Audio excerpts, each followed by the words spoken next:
ಅದನ್ನು ನೀವು ಬೇರೆ ಬೇರೆ ಥರ ವ್ಯಾಖ್ಯಾನ ಯಾಕೆ ಮಾಡ್ತಾ ಇದ್ದೀರಿ? ನೀವು SIT ಕೂಡ ಚಿಂತನೆ ಮಾಡ್ತೀವಿ ಅಂತ ಹೇಳಿ 28ನೇ ತಾರೀಕು ನಂತರ ಒಂದು ಕೇಸನ್ನು ಬೆಂಗಳೂರಿನಲ್ಲಿ ಸಿದ್ಧ ಮಾಡಿ ಇಲ್ಲಿಂದ ಒಳಗಿಸೋಕ್ಕೆ ಹೇಳಿಕೆ ಮುಖಾಂತರ ಅಲ್ಲಿ FIR ಮಾಡ್ತಿದ್ದೀರಿ. ಈಗ ಅದಕ್ಕೆಲ್ಲ ಅವಕಾಶಗಳಿದೆ, ಮಾಡ್ಕೊಂಡಿದ್ದೀರಿ. ಈಗ ಪದೇ ಪದೇ ಪ್ರಧಾನಮಂತ್ರಿಗಳನ್ನು ಯಾಕೆ? ಎಲ್ಲರಿಗೂ ನಮಸ್ಕಾರ ವೀಕ್ಷಕರೇ. ನಾನು ಪ್ರಮೋದ ಕರಗೂರು. ಹಾಸನ ಜಿಲ್ಲೆ ಇವತ್ತು ರಾಷ್ಟ್ರ ಮಟ್ಟದಲ್ಲಿ ಸುದ್ದಿಯಾಗ್ತಾ ಇದೆ. ವಿಷಯ ನಿಮ್ಮೆಲ್ಲರೂ ಕೂಡ ಗೊತ್ತಿರ್ತಕ್ಕಂಥದ್ದು ಸೆಕ್ಸ್ ವಿಡಿಯೋ ಪ್ರಕರಣ.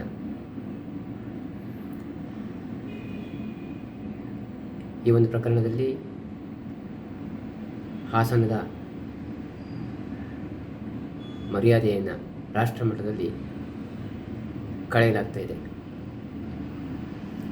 ಹಾಸನಕ್ಕೆ ತನ್ನದೇ ಆದಂಥ ಇತಿಹಾಸ ಇದೆ, ತನ್ನದೇ ಆದಂಥ ಒಂದು ಪೌರಾಣಿಕತೆ ಇದೆ. ಮಹಾಭಾರತದ ಕಾಲದಲ್ಲೇ ಹಾಸನ ಉಲ್ಲೇಖ ಆಗಿರ್ತಕ್ಕಂಥದ್ದು ಸಿಂಹಾಸನಪುರಿ ಅಂತ ಉಲ್ಲೇಖ ಆಗಿದೆ. ಹಾಗಾಗಿಯೇ ಇವತ್ತು ಅದನ್ನು ಹಾಸನ ಅಂತ ಕರೀತಾರೆ. ಈ ಹಾಸನ ಎಲ್ಲ ಕ್ಷೇತ್ರಗಳಲ್ಲೂ ಕೂಡ, ರಾಜಕೀಯ ಕ್ಷೇತ್ರ, ಸಾಮಾಜಿಕ ಕ್ಷೇತ್ರ, ಕಲಾಕ್ಷೇತ್ರ, ಸಾಹಿತ್ಯ, ಸಂಸ್ಕೃತಿ, ಯಾವ ಒಂದು ವಿಚಾರದಲ್ಲೂ ಕೂಡ ಹಾಸನ ಜಿಲ್ಲೆ ಕಡಿಮೆ ಏನಿಲ್ಲ. ಇಂಥ ಹಾಸನ ಜಿಲ್ಲೆ ಇವತ್ತು ಹೆಣ್ಣು ಮಕ್ಕಳ ಸೆಕ್ಸ್ ವಿಡಿಯೋ ಪ್ರಕರಣದಲ್ಲಿ ಅಪಹಾಸ್ಯಕ್ಕೀಡಾಗ್ತಾ ಇದೆ.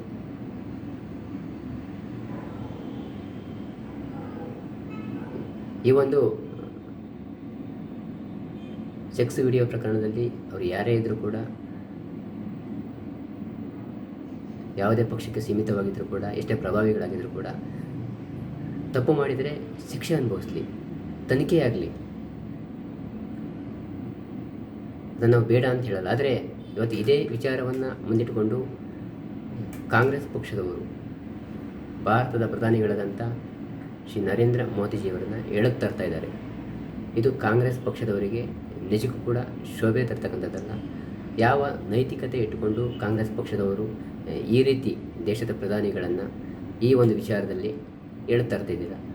ನೀವು ಪ್ರಜ್ವಲ್ ರೇವಣ್ಣ ಪರವಾಗಿ ಯಾಕೆ ಪ್ರಚಾರಕ್ಕೆ ಬಂದ್ರಿ? ಯಾಕೆ ಪ್ರಚಾರವನ್ನು ಮಾಡಿದ್ರಿ? ಅವನು 400 ರೇಪ್ ಮಾಡಿದ್ದಾನೆ, 500 ರೇಪ್ ಮಾಡಿದ್ದಾನೆ, ಅವನ ಹತ್ರ 2000 ವಿಡಿಯೋ ಇದೆ. ಈ ರೀತಿ ಅಸಂಬದ್ಧ ಹೇಳಿಕೆ ಪಡ್ತಕ್ಕಂಥ ಒಬ್ಬ ಅಸಂಬದ್ಧ ನಾಯಕ ದಿಲ್ಲಿಯಲ್ಲಿ ಕುಳಿತಿರ್ತಕ್ಕಂಥ ಮಹಾನುಭಾವ ಶ್ರೀ ರಾಹುಲ್ ಗಾಂಧಿಯವರು ನಿಮಗಿನ್ನೂ ಕೂಡ ಮಾನಸಿಕವಾಗಿ ಬೆಳವಣಿಗೆ ಆದಂತೆ ಕಾಣ್ತಾ ಇಲ್ಲ. ನಿಮಗೆ ದೇಹ ಅಷ್ಟೇ ಬೆಳೆದಿದೆ, ಮಾನಸಿಕವಾಗಿ ನೀವಿನ್ನೂ ಪ್ರಬುದ್ಧರಾಗಿಲ್ಲ. ಮಿಸ್ಟರ್ ರಾಹುಲ್ ಗಾಂಧಿ ಅವರೇ, ಬಾಯಿಗೆ ಬಂದ ಹಾಗೆ ದೇಶದ ಪ್ರಧಾನಿಗಳ ವಿರುದ್ಧ ಮಾತನಾಡಬೇಡಿ. ಹಾಗೆ ನಿಮ್ಮ ಸಹೋದರಿ ಇದ್ದಾಳಲ್ಲ, ನಿಮ್ಮ ಸಹೋದರಿಗೆ ಕೂಡ ಹೇಳಿ, ಪ್ರಿಯಾಂಕಾ ಗಾಂಧಿಗೆ, ಕಾಮನ್ ಸೆನ್ಸ್ ಇಲ್ವಾ ನಿಮ್ಮಗಳಿಗೆ? ಕಾಂಗ್ರೆಸ್ನವರಿಗೆ ಯಾವ ನೈತಿಕತೆ ಇದೆ? ಯಾವ ಒಂದು ನೈತಿಕತೆಯನ್ನು ಇಟ್ಕೊಂಡು ಹೆಣ್ಣುಮಕ್ಕಳ ವಿಚಾರದಲ್ಲಿ, ಹೆಣ್ಮಕ್ಳ ಗೌರವದ ಬಗ್ಗೆ ನೀವು ಮಾತನಾಡ್ತೀರಾ? ಕಾಂಗ್ರೆಸ್ ಪಕ್ಷದ ಇತಿಹಾಸವನ್ನು ತೆಗೆದರೆ ಗೊತ್ತಾಗುತ್ತೆ ನೀವು ಹೆಣ್ಮಕ್ಳನ್ನು ಹೇಗೆಲ್ಲ ನೀವು ನಡೆಸ್ಕೊಂಡಿದ್ದೀರಾ ಅಂತ. ಮಹಾತ್ಮ ಗಾಂಧಿಯವರ ಕಾಲದಿಂದ, ಜವಾಹರ್ಲಾಲ್ ನೆಹರು ಅವರ ಕಾಲದಿಂದ ಪಟ್ಟಿ ಮಾಡ್ತಾ ಹೋದರೆ ನಿಮ್ಮ ಬಂಡವಾಳ, ನಿಮ್ಮ ಹಣೆ ಬರ ಬಯಲಾಗುತ್ತೆ.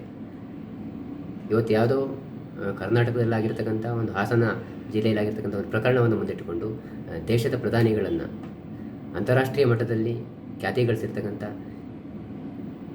ಗಮನ ಸೆಳೆದಿರ್ತಕ್ಕಂಥ ದೇಶದ ಪ್ರಧಾನಿಗಳಿಗೆ ತೇಜೋವಧೆ ಮಾಡಲಿಕ್ಕೆ ಹೊರಟಿದ್ದೀರಲ್ಲ, ನಿಮಗೆ ಯಾವ ನೈತಿಕತೆ ಇದೆ?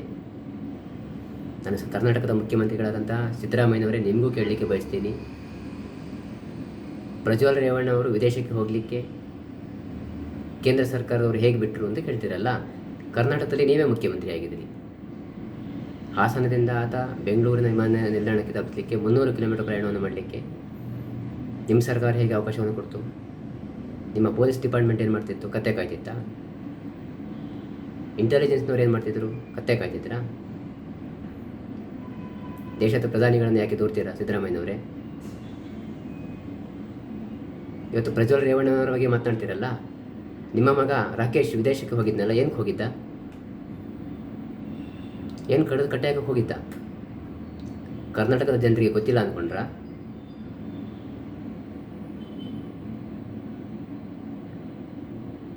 ಮಾಜಿ ಪ್ರಧಾನಿಗಳಾದಂಥ ಶ್ರೀ ಎಚ್ ಡಿ ದೇವೇಗೌಡರು ಅವರ ಬದುಕಿನ,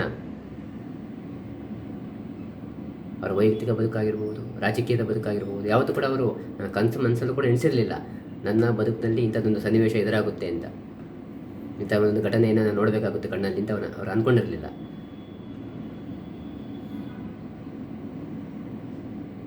ನಾಲ್ಕು ಗೋಡೆ ಮಧ್ಯೆ ನಡೀತಕ್ಕಂಥ ಒಂದು ವ್ಯವಹಾರವನ್ನು, ಸೆಕ್ಸ್ ವಿಡಿಯೋವನ್ನು ಮಾಡಿ ಅದನ್ನು ಡೌನ್ಲೋಡ್ ಮಾಡಿ ಪೆನ್ ಡ್ರೈವ್ನಲ್ಲಿ ಇಟ್ಟುಕೊಂಡು ಸಾಮಾಜಿಕ ಜಾಲತಾಣದಲ್ಲಿ ಹರಿಬಿಟ್ಟಂಥ ಹಲ್ಕಟ್ಟುಗಳು ಯಾರಿದ್ದಾರೆ? ಇದ್ರ ಹಿಂದೆ ಯಾರಿದ್ದಾರೆ? ಇದರ ಉದ್ದೇಶ ಏನಿತ್ತು? ಯಾಕೆ ಬಿಟ್ರಿ?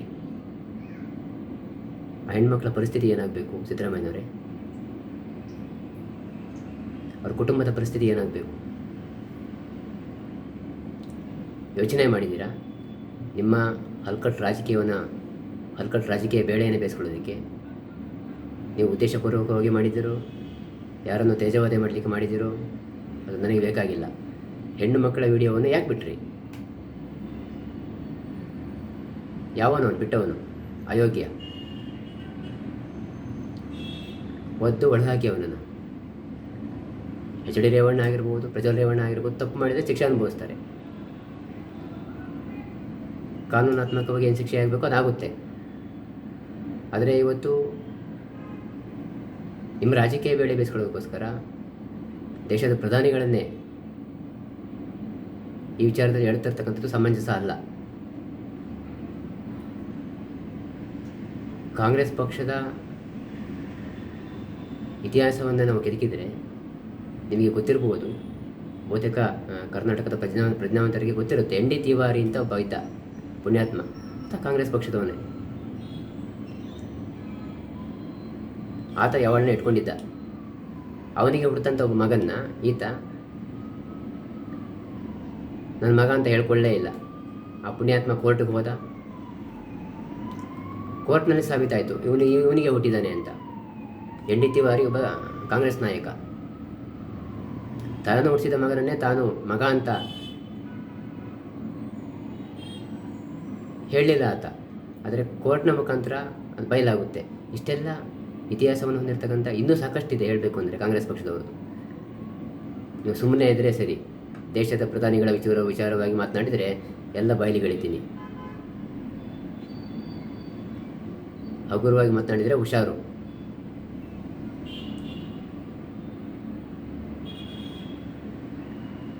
ಕೇವಲ ಈ ಒಂದು ವಿಚಾರದಲ್ಲಿ ನಾನು ಹೇಳಲಿಕ್ಕೆ ಬಯಸ್ತೀನಿ,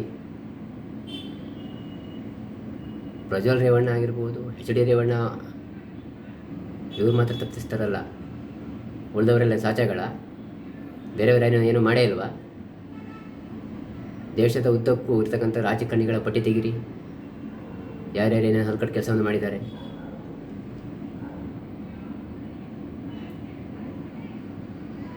ಕಾಮನ್ ಸೆನ್ಸ್ ಇಲ್ವಾ ನಿಮ್ಗಳಿಗೆ?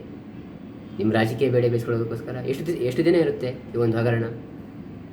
ಈ ಚುನಾವಣೆ ಮುಗಿಯೋ ತನಕ.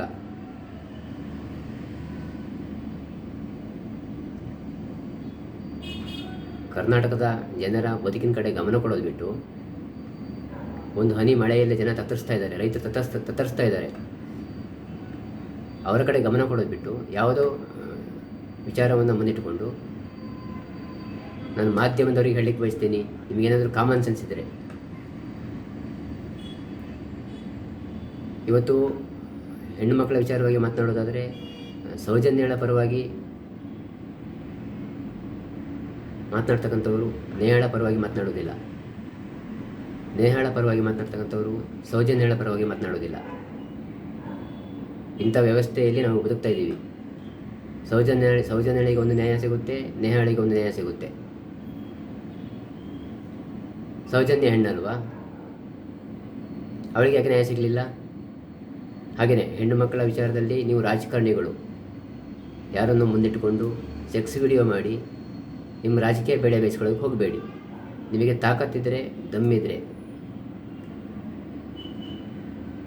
ನಿಮ್ಮ ವೈಯಕ್ತಿಕ ವರ್ಚಸ್ಸಿನ ಮೂಲಕ ದೇಶದ, ರಾಜ್ಯದ ಜನರ ಬದುಕಿನ ಕಡೆ ಗಮನವನ್ನು ಕೊಡಿ. ಅದನ್ನು ಬಿಟ್ಟು ಈ ರೀತಿ ಯಾರನ್ನು ತೇಜವಾದೆ ಮಾಡಲಿಕ್ಕೆ ಯಾರನ್ನು ಮಾನಸಿಕವಾಗಿ ನೋಯಿಸಲಿಕ್ಕೆ ಎಲ್ಲದಕ್ಕೂ ಕೂಡ ಕಾಲ ಉತ್ತರಿಸುತ್ತೆ. ಸಿದ್ದರಾಮಯ್ಯನವರೇ ಅರ್ಥ ಮಾಡ್ಕೊಳ್ಳಿ. ಮುಖ್ಯಮಂತ್ರಿ ಸ್ಥಾನ ಶಾಶ್ವತ ಅಲ್ಲ ಸಿದ್ದರಾಮಯ್ಯನವರೇ, ಅಧಿಕಾರ ಶಾಶ್ವತ ಅಲ್ಲ, ಹಣ ಶಾಶ್ವತ ಅಲ್ಲ. ನೀವು ಜೀವನದಲ್ಲಿ ನಿಮ್ಮ ಕುಟುಂಬದಲ್ಲಾದಂಥ ಒಂದಷ್ಟು ನೋವುಗಳು ನೀವು ಅನುಭವಿಸಿದ್ದೀರ.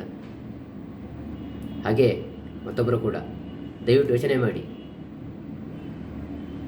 ಯಾರಿವತ್ತು ಹೆಣ್ಣು ಮಕ್ಕಳು ವಿಡಿಯೋ ಸೆಕ್ಸ್ ವಿಡಿಯೋಗಳನ್ನು ಹೊರಗೆ ಬಿಟ್ಟಿದ್ದಾರೋ ಅಂಥವರ ವಿರುದ್ಧ ಕಠಿಣ ಕ್ರಮವನ್ನು ಕೈಗೊಳ್ಳಿ.